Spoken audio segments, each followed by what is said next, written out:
Hey guys, welcome back to Vertical Momentum. I'm your host, Richard Kaufman, also known as the Comeback Coach. Guys, have you ever wanted to start a business, or have you started a business and want to stay in business? If so, this episode is for you. My brother Aaron is going to teach you how to start a business, how to go from veteran to vetpreneur, but not only how to start a business, but how to stay in business. Because 90% of the businesses that start fail. Today, we're going to teach you how not to fail. And I want to thank Ryan Hunt, my friend, amazing friend, Veteran Social Summit. It's coming up soon again. So if it wasn't for Ryan Hunt, we wouldn't be together. So Ryan, I love you, brother. And we'll be talking soon. So Aaron, my brother, welcome to the show. Well, thank you so much for having me, Richard. It's an honor to be here. I've been following the podcast for a minute, and hopefully I can live up to a portion of some of the good episodes that I've seen. Well, you know, you're not only you're a veteran and you're a Marine. I love my Marines. I love their motto, you know, once a Marine, always Marine. Yes. I love the mindset of a Marine. And I also think you guys have the best uniforms. Well, no questions asked, hands down. You guys uniforms rock. Yes, all of those things. Yes, but you're also a serial entrepreneur, so that's what we're going to talk about today. First question is, what is your definition of resiliency? Man, resiliency. I was, on a panel at an event yesterday, and they asked me what are the top 3 skills that you need to have as an entrepreneur, and literally the first thing out of my mouth was resiliency, and that resiliency is the ability to bounce back, the ability to get over or around a speed bump, definitely get around the obstacles. Again, I won't. I try not to lead. I will try not to get too deep into the Marine Corps, mottos or credos or sayings or whatever. But resiliency is the ability to adapt and overcome, and not take that slight or discouragement, all the way to quitting. And I, on the scale, I put quitting pretty close to the bottom. Like failing is above quitting for me. No problem with failing, because nobody ever gets everything right. So, but that plays into resiliency also. The ability to fail, learn, and then come back better. Fail, learn, come back better. Yeah, that's my definition. And of course, we're going to talk about your time in the Marines. You're old school like I am. So our basic training was a lot different than it is today. Yeah. But I'm sure now, because the reason I wanted to go to that, because you talked about not quitting. I'm sure that a lot of people that you went to basic training with quit during basic training. So what was it that made you not quit during basic training and as you're in your career as a Marine? Yeah, certainly. I was in from late 95 to late 99. So pre 9/11, my boot camp experience was incredibly interesting and maybe unique, because I was in the company after the first government shutdown back in 1990, back in the 1900s, in 95. So instead of having 35 to 40 guys in my platoon, we had 110, because we had 3 weeks of government shutdown companies to get through. So they just put us through all at one time, and that made it for a unique experience, because we had over 100 guys and the same amount of drill instructors. So it was, if you just did things fast and loud and exact, then it was easy to blend in. So I had a really great recruiter. So shout out to then Gunny Franklin from Beaumont, Texas. he prepared me. I was very prepared. Like, I hear all these stories over the decades about crappy recruiters, and man, I went in there and told him, look, I'm joining for college. He's like, okay, I got the job for you, supply administration. You're in the rear with the gear. Everybody's your friend. And that's the MOS he put me in. And he told me straight up, boot camp is physical, but it's more a mental game. And that was, and the Marine Corps and military service, it's a mental game. So as long as you're prepared for whatever you're going to be getting into as best you can, you've got a pretty good shot at making it through it. So yeah, there were guys who quit. There were guys who escaped and jumped the fence and ran out on the tarmac and on the San Diego airport and got caught. There were guys who literally just quit, literally just like flopped down, hands crossed, would not move, would not do anything, and like they got picked up and carted off when we didn't see them. There were guys who physically had to quit because their bodies were breaking down, and there were guys who mentally checked out.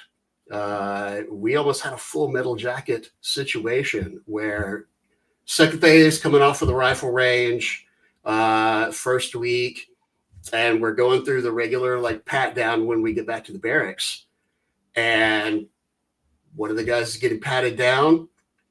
Then all of a sudden our drill instructor tells everybody to get in the back of the squad bay, and he whispers over to the side, and then all the drill instructors swarm this guy and they take him into the senior's office. And then like 5 minutes later, the MPs came and got him. We found out later from one of the scribes that they found a couple of rounds shoved into his boot. Like he was trying to smuggle them off the rifle range into squad bay. We didn't know what he was going to do, who he was going to go after, but yeah, crazy stuff. Crazy. Now, when I talk to young guys and girls that are about to join, most people that join don't have a plan. Yeah. They're just like, you know what? I'm young, I'm dumb, I'm full of cum. I'm going to live forever. But there's no 80-year-old grunts. Eventually you're going to have to hang up your uniform for that last time. So you actually went in with a plan to get out. Yes. Yeah. That was the plan. So now when you talk to people nowadays, do you tell them that, because I had General Petraeus on the show and I talked to him, I said, they always teach you what to do in the military. They don't teach you what to do when you get out of the military. Yes. So when you're talking to these younger soon to be troops or troops that are in the military now, what is your advice to them? Yeah. Go in with a plan, go in with an outcome. Now, obviously, you make the plan and then life happens, it's Mike Tyson's famous quote, everybody has a plan until they get punched in the mouth. And that's life in the military, isn't it? For sure. So come in with a plan. You plan to do, you plan to make a career out of it, then that's your mindset. You plan to go and get a skill and get out and use it in the real world, do it. My plan, again, college. I was going to do my 4. I was going to do as much college as I could while I was in, and then finish and go get my degree and not be saddled with, astronomical student loans nowadays.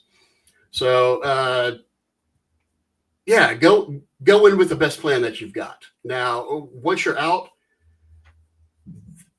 and I'm going to be one of those old guys, one of those old heads, there are a lot more resources now than when we got out. So there is absolutely no shame. And even when you're going to get out, start planning. a year or two in advance.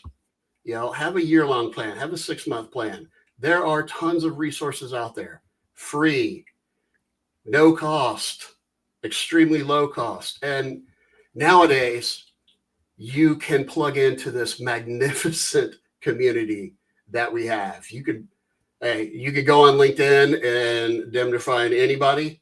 We're all out there putting ourselves out there. You can go on Facebook or whatever social, Instagram, TikTok. You can search for veterans and you can connect with them. Search for somebody who got out, a year ago and ask for advice, connect with them and ask for advice. This is one of the biggest things that I try to, advocate for is we have a community that takes care of each other. Everybody wants everybody to do well. Everybody will take time. All the veterans will take time out to help soon to be veterans. I've got a neighbor, 2 houses down. I think he just officially got out after a career in the Army, and he started planning 2 years in advance. We met a year and a half ago, and he told me about a year and a half ago, hey, I'm getting out, I'm retiring, I'm setting myself up. So go over to Best Military Resume and get a free resume. There's a great program there. Owner's a veteran, great guy, great product. Go online and get this free training from Google or LinkedIn or whatever. Come up with a plan. There are tons of resources, and we all have each other. We're all going to take care of each other. Yep. And most people don't realize, like, if you're a veteran, you get a year's worth of LinkedIn premium for free. Now, like, I've taken advantage of it. I've taken over 65 courses on LinkedIn for free, college level courses, and they automatically add it to your resume where you don't even have to think about it. So that's something that's free. You don't even have to do anything for it. Just sign up for it. But now, I realize that, what I've been doing now for the last 13 years is I realize that if a veteran or first responder has a mission again, they're much less likely to take their own lives. So for me, I help veterans become vetpreneurs. Mm-hmm. If you have a business, if you have a 501(c), you're so much less likely to take your own life if you have a mission again. So how important is it once you hang up that uniform for the last time to find a mission again? Critical, crucial. It's one of those things that separates us from the civilian population. Whether you spent 4 years or 24 years or however long in the military, we were all given a mission, and we were all trained to have a mission. And this is why you hear stories of veterans kind of drifting after they get out, because they lack that mission and they like the camaraderie, for sure. So being involved with a nonprofit, having a mission, whether it's it's much easier for me, at least, to find a mission when you own your own business. But your mission doesn't have to be your business either. It could be your family. It could be your church. It could be whatever. But finding something to pour yourself into is absolutely critical. Go work a corporate job. As long as you have a mission and the mission's not that corporate job, you can have nonprofits, you can be involved with nonprofits, you can give, you can do whatever. But finding a mission, finding that thing that, when you need that resiliency and that motivation, if you can think about that and focus on that, it's going to get you through some hard times, some dark times, kind of anything. So, Aaron, do you agree with me that you don't have to be an entrepreneur you can actually be an entrepreneur if you work for companies and you find, okay, I love what I'm doing, but I also want to be financially well off. Yeah. I also want to become a leader. So you can be an entrepreneur. You don't actually have to be an entrepreneur, right? Yeah. Oh, yeah. Absolutely. You find the right place to be in, and you hear there are all kinds of examples of, actually, I just saw a couple yesterday at a local veteran entrepreneur kind of symposium where two lifelong SBA employees, like 37 years and 34 years, tons of service, veteran and mill spouse. And those folks, found a way to be that entrepreneur, even at the SBA, where they created programs, they did outreach, they put on events. There are plenty of ways to be entrepreneurial inside of a large company, as long as it's the right fit. Sometimes you'll run into, folks who like to play politics. I have some experience in that as well. Okay, so obviously, I'm Aaron. I'm 56. I just turned 56. So, but I'm actually writing an article about LinkedIn tomorrow about how to thrive and survive after the age of 50, because a lot of us will spend 20, 25 years in the military. We get out, we're 45, maybe 50 years old, and we think it's time to hang it up. So what are your thoughts on, as you're getting out, now you're seasoned, now you're getting out into the corporate world. So how important is it to use the experience that you've learned in the military to take it into a corporate world or into entrepreneurship? Oh my God, it's critical. 20, 25 years, people getting out in their 40s. I just turned 48 a few weeks ago, but I was not a career Marine, so I've been out more than half my life now. But I have, friends who have recently gotten out, like my neighbor, for example, and he went and got a job in Microsoft. So, but he is literally, we had this discussion yesterday where he's introducing himself to his team, and his team member, and they're distributed. They all work remotely in different time zones. And he's using that experience, that career military experience. He knows how to handle himself. He knows how to handle, direct reports, certainly. So he's introducing himself to his team, and multiple folks commented that they appreciated him reaching out to them to introduce himself. So it's one of those things that's not common. It's one of those things that we learn to do anytime you get sent to a new unit or a new station or wherever. You introduce yourself. You, especially your team members, especially people in your unit. Hey, who are you? What do you do? What's your story? That's not you don't get taught that in college. Certainly not in undergrad. You probably don't get it taught in grad school.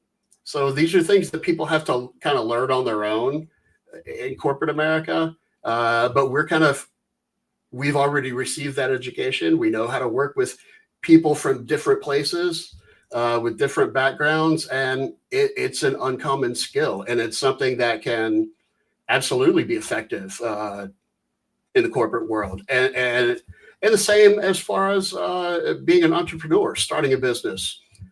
You know how to manage people. Well, that's hiring employees and managing them. And because we were in the military, we couldn't fire people. So you found ways to, motivate, discipline, train employees. Well, guess what? Veterans are less likely to fire employees than civilians because we have a little bit more training. That is absolutely valuable, especially when you're making your employees better and they get it. They'll appreciate it. So they're going to have more loyalty. Every veteran entrepreneur that I heard yesterday speak at this thing, we talked about how the employees are more like family. I've worked for family businesses. I've worked for civilian businesses, and that's just not the feel. And it's because we have that kind of different experience, and we know that it works. So it's absolutely crucial, both, if you're going to go out in your 40s and 50s and get a corporate job or start a business. One of the things that I ran into, I got recruited to work at Cisco Systems. My boss was 27. I was 40. But I had this experience of now granted, when I served, I was, I was 18 to 22, but I do have that experience of, being that slightly seasoned corporal and having a new boot lieutenant come in who was my age and didn't know anything, but I knew how to work with this younger guy. And when he would not give me some great leadership just simply because he wasn't trained, I give him feedback. Hey, I would appreciate it if you did it this way instead of that way. And this is why. I mean, the guy's a CMO now at another company. He took the feedback and he's incorporated and used it. And he's become more successful at it. So we have some of that experience of training up and coaching up and managing up as well. And that's crucial, especially in corporate world. And I love it. And guys, I think EQ is so much more important than IQ, especially in business. Now, I've been in the vet tribe, the vetpreneur tribe, since we had 500 members. I've seen a lot of entrepreneurs, vetpreneurs go in business, go out of business. Yeah. Everybody wants to get out of the military, start a t-shirt company, a hat company, liquor, coffee, and within 6 months they're out of business. Yeah. And I think a lot of it is because they try to compete on price. And most of all, if you're competing on price, you can only race to the bottom. And then when you get to the bottom, you're out of business. So what are some of the things that you see from brand new business owners? Why are they failing at such a high rate? Well, first off, veterans, I love y'all. I'm a veteran. Don't start a coffee company. There are enough. Don't come to me and tell me that you're going to crush grunt style. It's just, bro, it's not going to happen. I love y'all. I can help, but let's calm down on the t-shirts and the coffee. You're already in it, so you don't count, Richard. I'm talking about new folks. All right. So, yeah, exactly. So, one of the biggest things is, honestly, it is a little, business education-y, but product market fit. What is the demand? Like what problem are you solving? Because no matter what you're doing, if you're providing a service, if you're selling a product, if you're building something, whatever, at the end of the day, you're solving somebody's problem. Now that problem might be hunger or thirst or, direct need for caffeine injection. It could be plumbing. It could be roofing. It could be being a lawyer, whatever, doctor, whatever. Whatever problem you're solving, make sure it's a real problem. That's a big thing. I have this great idea for this thing.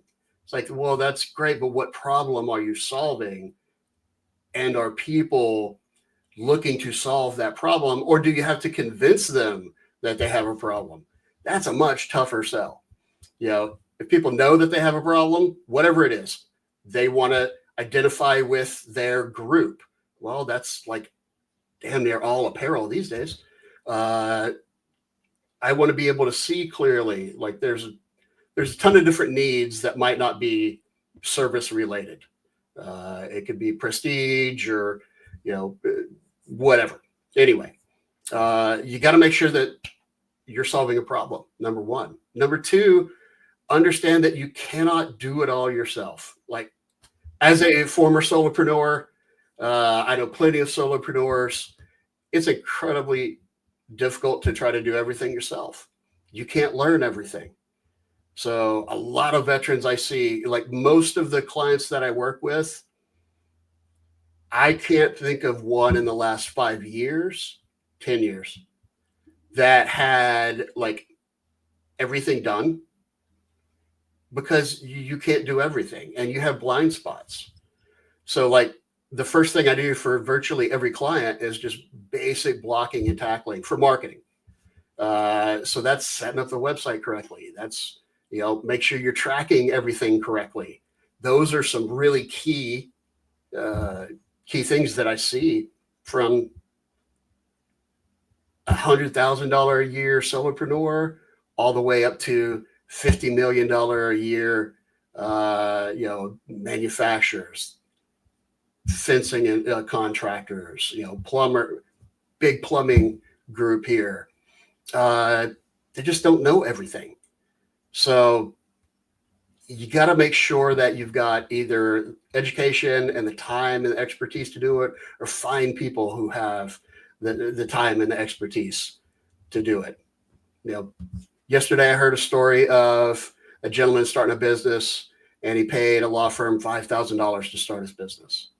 And that was like physically painful to me. He with Secretary of State and everything, funds out the door, it should have cost him about $750 max. Talked with another veteran who owns an HVAC business here. $40,000 in website and Google ads and got 0 customers. Like that, he's still in business. He's got a good business. But that is so physically painful for me to hear, because it's so unnecessary. And it's because that you don't know what you don't know. And that could be in the realm of legal, in finance, and marketing, in sales. If you're a technician and you're, repairing something, you might not, like when I first, you might not know how to hire people. When I started hiring my first people in my first business, dude, I didn't know what I was doing.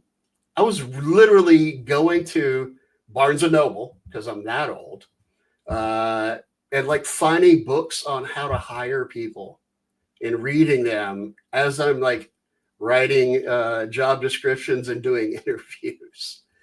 And there are tons of resources out there. So many resources for free to veterans, to entrepreneurs. Go to the SBA. Go to your local SBA. Go to your local, oh God, I'm starting to remember or forget the acronyms, SBOC and Small Business Development Center, Small Business Veterans Center. Man, they've got people who have done it before, who are educated and know how to do it. They can do it. They can train you to do it. They can help you to do it. There are tons of resources out there. And then again, I always point back to our community and asking, seeking out other veteran business owners. Hey, man. Hey, lady. And military spouses. My goodness, I can't forget them ever. There's such a community. Everybody's willing to help. If you've got a question, ask the group. Somebody's been there. Somebody knows how to do it. Somebody can point you to the right resources. You do not have to reinvent the wheel. Like, we've got our wheel so good, you don't have to reinvent the wheel. There's somebody that can help you do anything. Okay, now, but like I said, I'm old school. Yeah, I took a company, a GNC, from $400,000 a year to $1.4 million a year. Within 3 years, we didn't have any money to market, so we did old school guerrilla marketing. Yep, shaking hands, kissing babies, handing out flyers, knocking on doors. Yep. So talk to us about sometimes if you don't have a lot of money. I mean, right now you can get Chat GPT for $20 a month, and you can get so much info out of that. but sometimes old school marketing still works. Hey, Aaron, I know you have this business. I have this business. How about we barter? I can help you with your this and you can help me with that. So talk about some old school techniques that some of these youngins can learn from.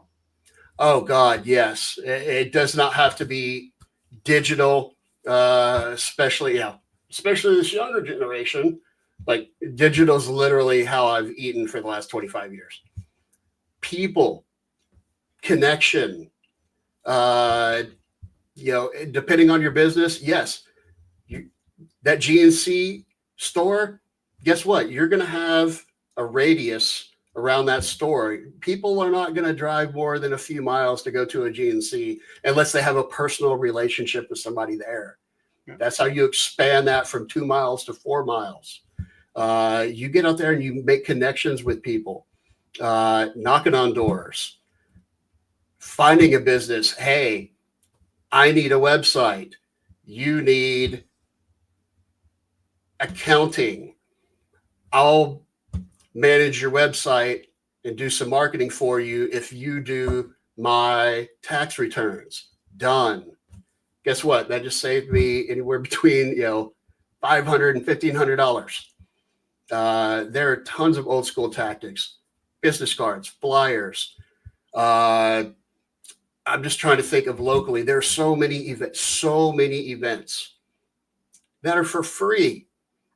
That's like every street fair in your community.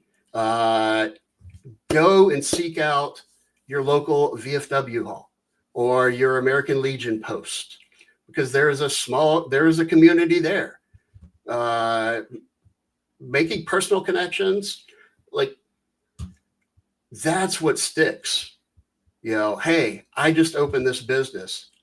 I'm a veteran. Can you come by and support me? Like lean.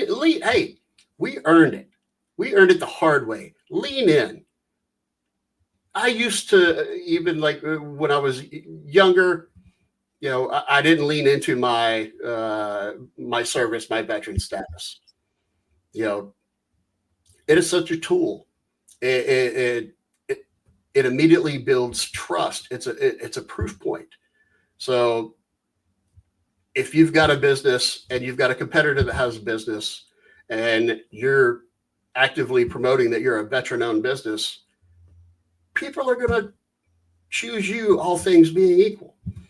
So, but yeah, tapping into your local community, your churches, your, chamber of commerce, a lot of those meetings are free, not always, but there are tons of free places and low cost, and you can do a whole lot of stuff like that free digitally.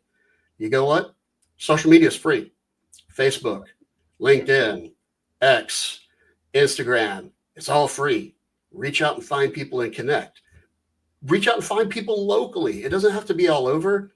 One of the first things that I moved to the Chicago area a year and a half ago. First thing I did was look around to see what networks I could plug into, what local groups I could plug into to meet folks, to start building a community, because I didn't have one here. I utilize LinkedIn daily. Yep. It's free.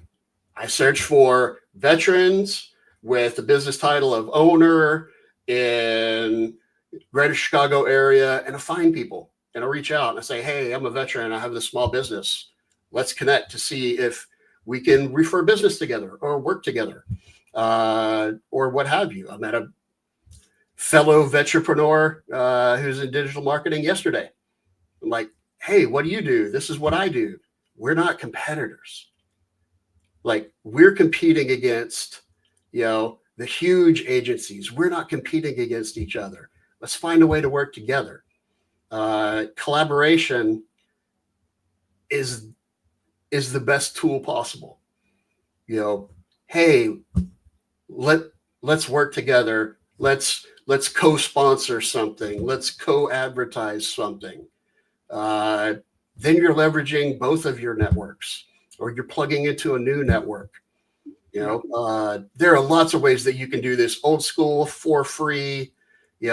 Start broadcasting on YouTube, start making videos. Like there are tons of ways to do it where it just takes a little bit of planning, a little bit of planning. You want to do things consistently because that's key, because when you start showing up multiple times, people know you're for real. Don't do a bunch of things just once. Do one thing a bunch of times, because those people who are involved, they're going to see you're legit. They're going to see you're dependable. And that goes a whole long way. Yep. And I also, when I talk to people that are starting service businesses, whether it's HVAC, whether it's landscaping, I tell them, buy the best vehicle you can, nicest, make it look good. Make sure it's clean. Make sure you have all your graphics on it. Make sure when you get out of your vehicle, make sure you look presentable. Whatever job. Obviously, if you're HVAC, you're not going to show up in a 3-piece suit. Yeah. But at least show up in khakis and a polo shirt if you're gonna do some business. Because most people I know, if they see somebody working on somebody's house, we're all looking outside. Yep. We're looking at the truck.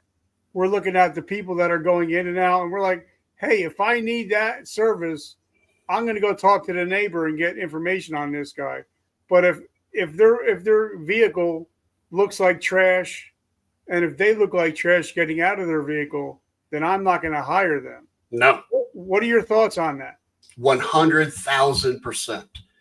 You got to look better than the role you're playing, right? Even if you own the place, you dress for the job you want, not the job you have. So 100%, so you're doing a home service, be presentable, be professional. Don't show up with, baggy, dirty clothes. Even if you came from the previous job. Hey, look, I previously owned an HVAC business, so I have some experience in home services. And hey, there's nothing clean about crawling around an attic in Texas. I know I've passed out in attics in Texas before. Have extra uniforms if you're going to get dirty at one before you show up to the next. Knock on the neighbor's door. A lot of people work from home. Spoiler alert, here behind me and there behind. A lot of people are working from home. You're doing a job at a house, go knock over on the neighbor's house, see if somebody's home. Introduce yourself. Hey, I just want to let you know I'm doing some work next door. It might be loud, even though it's not going to be loud. My car's parked here, my van's parked here, my truck's parked here. Let me know if we're disturbing you, even though you're not going to be disturbed. It's just a way to introduce yourself. It's a way to be professional. It's, hey, by the way, because you're so-and-so's neighbor, we have a 15% off coupon or deal or whatever. It's just a way to get in front of another neighbor. That's a fantastic way to generate business. And what's it going to take? A couple minutes to look presentable, and a couple minutes for either you or train your folks, your employees to do that for you. And incentivize those folks. My goodness, if you're going to have them doing neighborly sales, hey, I'll give you 10% on top, of your salary if you get a new deal in. Like there are tons of ways to be professional and be, you use those kind of guerrilla sales, guerrilla marketing tactics, but you got to look the part, because if I see somebody looking like dirt, I'm not going to invite them into my house. That's for sure. Yeah. So this is a teaching podcast. So if Private Joe Snuffy is just about to get out of the military, what would be your top 3 pieces of advice if they wanted to become an entrepreneur or vetpreneur? Number one, have that be your plan.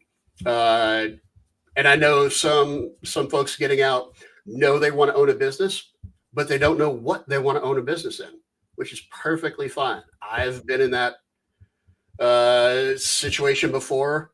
I know other veterans who have recently been in that situation, gotten out after a career and say, okay, I know I want to own a business because I'm not going to be able to take orders from some schmuck. I think that's a big reason why there's so many veteran entrepreneurs. First thing, get your resources lined up. Like, holy cow, check out the IVMF. They have programs to train you how to be an entrepreneur and a business owner. Boost to Business, Warrior Rising. Like, there are tons of, government funded, like SBA. There are tons of nonprofits all over the place, nationally and locally, that are specifically there to help people become entrepreneurs, to become business owners, especially veterans. And it's all free. It's all free. Things that I wish I had when I were 22 years old, 23 years old. Educate yourself. Number one thing, educate and get all the help. Ask for all the help you can get. Like, you don't have to be a hero and do it all on your own and figure it out. This trail has been well blazed, and everybody wants to pull you along and show you what not to do is probably the biggest thing. Absolutely. Don't make the mistakes that we all have made. That's the biggest thing that's going to drain your resources, your money, because you're going to need money. There's no free money.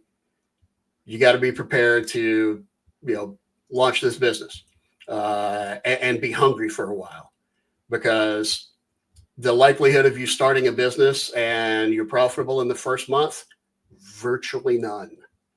So you got to have a plan. You got to be prepared. You got to get educated. Yeah, those are the biggest things. Those would be the biggest things for me. Yeah, and I love that you say that, there's a success tax that you must pay. Yes. Every entrepreneur has paid the success tax, whether it's time, money, or both. I want to give a big shout out again to Ryan Hunt. Yeah. He's been on the show many times. I've been a featured speaker on the Veteran Social Summit. We both did it today. I decided Mental Health Summit. So Ryan Hunt, I love you. I appreciate you. Aaron, my brother. So how can we get in touch with you? How can we get into your ecosystem? Yeah, certainly. Well, I do digital marketing. I've been doing it for 25 years. So all you have to do is search for Aaron M. Welch, and I'm Googleable. So that's one way. My company, Lift Digital Marketing. So you can search just for Lift Digital Marketing. We show up first. But the website is Lift, that's L-I-F, this way, L-I-F-T dash, like the hyphen digital.net. You can search for Lift Digital Marketing. You can search for Aaron M. Welch. If you're a veteran business owner in the Chicagoland area, please definitely find me on LinkedIn, because one of the ways that I am giving back and trying to help is recently I've created the Chicagoland Veteran Business Owners Group, waiting on the IRS for our 501c3 accreditation, but group of veteran business owners in the Chicagoland area, free to join. We have a monthly Zoom meeting where we all get together and introduce ourselves, ask for help, have a featured speaker. Although a lot of times, we get chatty and get into solving problems rather than a featured speaker. But we do have that space because it's all about connection. It's all about supporting each other's businesses, education. Because again, there isn't a veteran entrepreneur in your area that hasn't run into the problem that you're trying to solve. So you can find me online. I'm easy to find. And yeah, I primarily work with service-based businesses because I am one. but I work with folks all over. Happy to give advice. You can find and schedule time on my my Calendly. I have carved out specifically time for veterans and veteran-owned businesses. And then finally, one final plug is every Thursday at noon. Oh, excuse me. Every Thursday at noon, I have a Ask Me Anything in regards to digital marketing, to veteran entrepreneurship, nationally, locally. I don't care. You can find me in my Zoom. So you can search for my LinkedIn, my Facebook, my business, my nonprofit. Ryan's actually, been encouraging me to write a book because I do have, 25 years of experience in digital marketing. So there's lots of ways to find me. Reach out, connect, friend, slide into my DMs. Happy to help and give advice and point you in the right direction. All right, Aaron, I appreciate you coming on. And guys, we talked about swag before. If you pick up any of our veterans supporting veteran swag, 100% of the proceeds go to help end veteran suicide. So if you want to pick up any of our swag, t-shirts, hats, hoodies, 100% of proceeds go to help end veteran suicide. And also join our veteran supporting veterans Facebook group. Almost 11,000 veterans supporting one another, just helping each other out. Guys, as I end the show every week, every morning when we wake up, we have a choice. We can be a victim or we can be a victor. And if you guys watch this show, you're no longer victims of your past. You're victors of your present and your future. Thank you guys for always showing up. And remember that vertical momentum, the only way to go is up. I love you guys. Aaron, my brother, have an awesome week. You too. Take care, brother. All right. Bye-bye.